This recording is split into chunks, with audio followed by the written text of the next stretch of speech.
गेल्या काही दिवसांपासून अचानक प्रकाश झोतात आलेल्या सोलापूरमधील अनगर नगर पंचायतीचा निकाल निवडणुकीपूर्वीच स्पष्ट झालाय। मोहोळ विधानसभा मतदारसंघाचे माजी आमदार राजन पाटील यांचे गेल्या अनेक वर्षांपासून अनगर ग्रामपंचायतीवर एक हाती वर्चस्व आहे। आता अनगर ग्रामपंचायतीचे नगरपंचायतीमध्ये रूपांतर झालं असून या ठिकाणी पहिल्यांदाच निवडणूक होत असल्याने ती प्रतिष्ठेची झाली आहे। काही दिवसांपूर्वीच अजित पवारांची साथ सोडून राजन पाटील यांनी भाजपाचं कमळ हातात घेतलं होतं।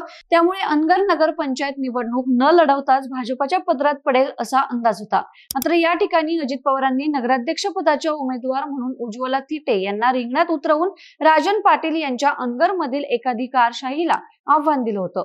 अनगरमध्ये कुणीही उमेदवारच उभा न राहिल्याने राजन पाटील यांच्या पॅनेलच्या 17 जागा बिनविरोध निवडून आल्या होत्या।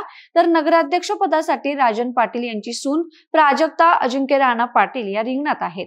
मात्र अजित पवार यांनी उज्ज्वला थिटे यांना रिंगणात उतरवून दंड थोपटले होते। मात्र मंगळवारी रात्री नाट्यमयरित्या छाननी दरम्यान उज्ज्वला थिटे यांचा उमेदवारी अर्ज निवडणूक अधिकाऱ्यांनी बाद ठरवला होता। यानंतर अनगरमध्ये राजन पाटील यांच्या कार्यकर्त्यांनी एकच जल्लोष केला।